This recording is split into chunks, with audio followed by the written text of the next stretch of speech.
লেখাপড়া কেউ করে না। লেখাপড়া এখন ওলামায়ে কেরামই করেন, মাদ্রাসায় কিছু পড়ালেখা হয়, স্কুল কলেজে লেখাপড়া হয়ই না এখন। এখনো ওলামায়ে কেরাম কোরআন হাদিস পড়েন, তাই না? কম বেশি সবাই পড়ে, কিন্তু সব মানুষ কোরআন হাদিস পড়ে?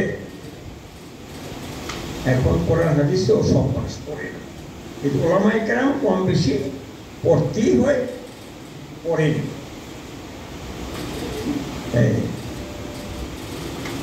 যেহেতু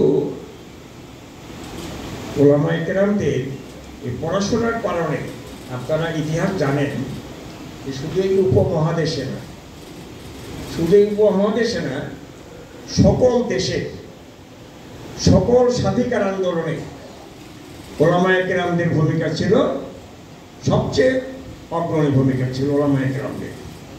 যত ইতিহাস পড়েন, জেলখানা ছিলাম যখন, জেলখানাতে কিছু বই আছে ওলামায়ে কেরামদের ইসলামী আন্দোলনে ওলামায়ে কেরামদের ভূমিকা, কয়েকটা বই আছে। এই বইগুলোতে দেখলাম আমাদের দেশে আমরা সবাই জানি না যে সারা দেশে সকল মানুষের সকল স্বাধিকার আন্দোলনে ওলামায়ে কেরামদের ভূমিকা কী ছিল। সকল স্বাধিকার আন্দোলনে ভূমিকা ওলামায়ে কেরামদেরই ছিল। সে পাকিস্তান বলেন, বাংলাদেশ বলেন, যে আন্দোলনই বলেন, ওলামায়ে কেরামদেরই ছিল না। এবারে যে 24 আন্দোলন, এখানে ওলামায়ে কেরামদের ভূমিকা ছিল অনেক, কিন্তু মানে আমাদের লোকজন সব এটাকে ই করতে পারেনি যে ওলামায়ে কেরামদের কত বেশি ছিল। শুধু যাত্রাবাড়ি দিয়ে দেখেন না, এখানকার কি ভূমিকাটা ছিল এদের, এই অনেক বড় আন্দোলন। অনেক কিছুর মধ্যে এই যাত্রাবাড়িতে ওলামায়ে কেরামদের আন্দোলন ছিল, অনেক বড় আন্দোলন ছিল। এরপরে আপনারাও একেবারে কথা বলেন নেই তা না, ফাঁকফোকর পেয়ে আপনারাও মসজিদে কথা বলছেন, আকারে ইঙ্গিতে উল্টে পাল্টে এমনি সেমনি আপনারা কেউ কথা বলেন নেই তা না, আপনারা বলছিলেন না, কথা আপনারা বলছেন। কথা বলার কারণে কারো কোনো চাকরিও গেছে, দু একজনের চাকরিও গেছে কথা বলতে গিয়ে। এটা আপনারা কথা বলেননি, কোনো ভূমিকা ছিল না এমনটি না। এই আন্দোলনে ওলামায়ে কেরামদের ভূমিকা ছিল, অগ্রণী ভূমিকা ছিল।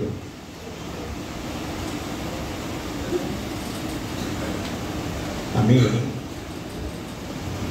আরেকটা ইনফরমেশন দিয়ে কথাটা শেষ করে দিতেন সবাই ট্যাক্সে যাওয়ার জন্য। এখন সেটা হলো, এতক্ষণ তো কথা হচ্ছে নির্বাচন এলাকা নিয়ে, তাই না? নির্বাচন একটা হবে, তাই না?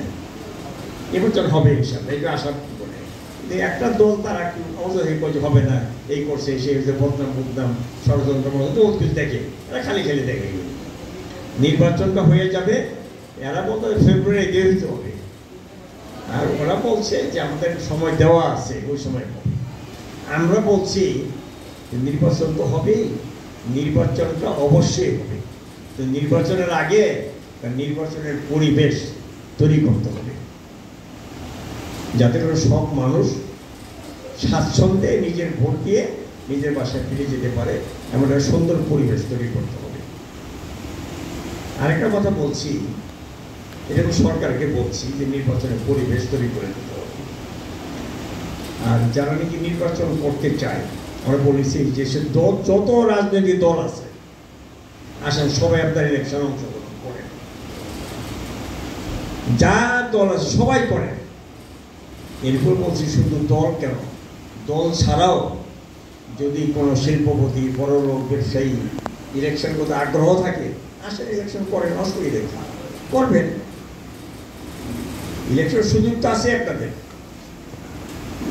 আমি ওলামায়ে কেরাম থেকে বলি, আপনারাও নির্বাচনে অংশগ্রহণ করতে পারেন, কারণ আগ্রহ থাকে, ইলেকশন করবেন, সমস্যা কি?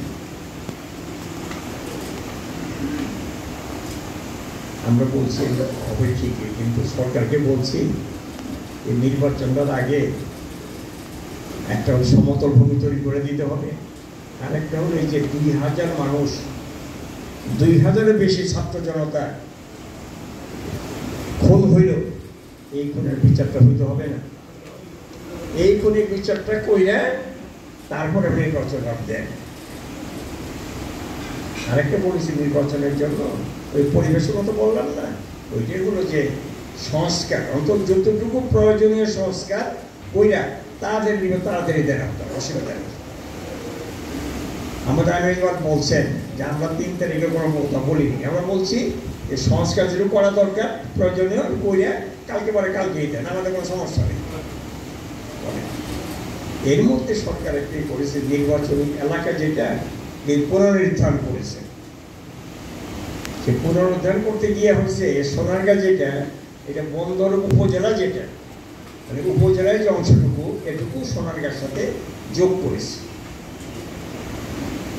এতক্ষণ আমার কথা বলা হচ্ছিল না, তো মূলত আমাকে জামাত ইসলামী 5 যেটা নারায়ণগঞ্জ 5 নির্বাচনী এলাকা, এটা শুধু সিটি কর্পোরেশনের যেহেতু এলাকা, ওই এলাকাটুকু নিয়েই হচ্ছে নারায়ণগঞ্জ 5।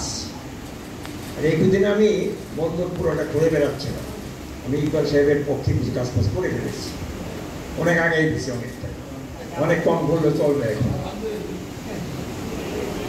আর আমার জন্য করে আমাদের মহানগরের এমপি সাহেব ছিলেন সিদ্দিকগঞ্জে ছিলেন, এমন উনি তো ফুতলে চলে গেছেন। ওই সিদ্দিকগঞ্জের কাজটা যদি আমার ঘোরার দরকার ছিল, উনি ঘুরে ফিরে ঠিক করে ফেলেছেন, আমাকে ওখানে না গেলেও চলবে। এই জন্য ইনফরমেশনটা এখন থেকে হলো নারায়ণগঞ্জ 3 বলতে সোনারগাঁ এবং বন্দর উপজেলা, এটা হলো নারায়ণগঞ্জ 3। আমাদের প্রিন্সিপাল ডক্টর ইকবাল হোসেন ভূঁইয়া সাহেব এই আসনে আমাদের জামাতের মনোনীত প্রার্থী। আপনারা আমাদের মধ্যে ইকবাল হোসেন ভূঁইয়া সাহেব অনেক কোয়ালিফাইড, অনেক দক্ষ, অনেক যোগ্য, অনেক উচ্চ শিক্ষিত মানুষ। সব মানুষ মিলে কি আসলে লেখাপড়া বেশি করতে পারছে? আমরা লেখাপড়া বেশি করতে পারিনি, বাপ মা গরিব ছিল, পড়াইতে পারিনি, বেশি করতে পারিনি। ইকবাল সাহেব অনেক লেখাপড়া করেছে। আবার আমাদের রূপগঞ্জে আছে একজন প্রার্থী, উনি একজন ব্যবসায়ী, আনোয়ার সাহেব, উনি ভালো প্রার্থী। তিনি আছেন 2 আছেন আরেক ইলিয়াস মোল্লা সাহেব, উনি উদ্যোক্তারণের চেয়ারম্যান ছিলেন, উনিও উচ্চ শিক্ষিত বলেন প্রফেসর ইলিয়াস মোল্লা সাহেব। তিনি ইকবাল ভূঁইয়া সাহেব আছেন। 4 আমাদের মৌলানা আব্দুল জব্বার সাহেব আছেন, উনি ছাত্র শিবিরের কেন্দ্রীয় সভাপতি ছিলেন, এখন উনি জামাত ইসলাম মহানগরের আমির ও কেন্দ্রীয় কর্ম পরিষদের সদস্য। 5-এ আমার নাম ঘোষণা করেছে। এটা আমি এক দৌড়দৌড়ি করার সময় আমার নাই, এটা আমাদের লোকজন তারাই দৌড়দৌড়ি করে ঘোরাঘুরি করছে, আমরা দোয়া করতে থাকি। আমি আবার বলি, জামাত ইসলামী নির্বাচন করছে শুধু বাংলাদেশে কোরআন আইনকে বিজয়ী করার জন্য, অন্য কোনো কারণ এখানে নাই। আমার কি দরকার নির্বাচন করার? এখানে কি টাকা পয়সা আমার নির্বাচন করতে হবে আমাকে? আমার তো থাকা খাওয়ার অভাব সমস্যা নেই, আমার থাকা খাওয়ার ব্যবস্থা আছে, আমি কি করে এসে করতে হবে? আমি জামাত ইসলামের নির্দেশ পালন করার জন্য চেষ্টা করতেছি। যদি নির্বাচনে বিজয়ী হয় ইসলাম, তার বাংলাদেশের মানুষেরা তাদের সারা জীবনের যত সমস্যা ছিল সব সমস্যার সমাধান তারা পাবে। আর কেউ কোনোদিন কারো চাঁদা চাইবে না, কেউ কোনোদিন দেশে দুর্নীতি করবে না। এখানে কেউ বাহাদুরি, এখানে কেউ বড়লোকি, এখানে কেউ হুমকি ধমকি, আর কেউ কিছু সকল মানুষ স্বাধীনভাবে তার ব্যবসা বাণিজ্য করবে। ইমাম সাহেব খোতবা দেবেন, মরে বুক করে ইমাম সাহেব মসজিদে খোতবা দেবেন, কেউ কোনো কিছু করার সাহস পাবে না ইনশাআল্লাহ। কোরআনে হাদিসের কথা ইমাম সাহেব বলবেন, স্বাধীনভাবে পড়বেন। এমন একটা সমাজ প্রতিষ্ঠা করার জন্যই জামাত ইসলামী বাংলাদেশের নির্বাচনে অংশগ্রহণ করেছে। যদি ইসলাম বিজয়ী হয়, কোরআন আইন বিজয়ী হয়, তাহলে সকল মানুষের সকল সমস্যার সমাধান হবে, মানুষদের দুনিয়াতে শান্তি পাবে, আখিরাতের জন্য সুবিধা হবে। এখন কি অবস্থা জানেন? এখন যেটা আছে, এখন হলো আপনি যদিও আউলিয়া আল্লাহ হন না কেন, যত আল্লাহ আল্লাহ হন না কেন, আপনি মনে করেন না আপনি একবারে জান্নাত রিজার্ভ করে ফেলেছেন। এমন অবস্থা আছে আমাদের, ইচ্ছে করলেও আমাকে সব ভালো কাজ করার সুযোগ নাই। কিছু খারাপ কাজ আছে, না কইরা উপায় নাই, অনিচ্ছা সত্ত্বেও আপনাকে কিছু করতে হবে। ইসলাম যদি বিজয়ী হয়, সকল মানুষ স্বাধীনভাবে স্বাচ্ছন্দ্যে রাসূলের দেখানো পদ্ধতিতে আল্লাহ তাআলার সকল আদেশগুলোকে যথাযথ মেনে চলতে পারবেন।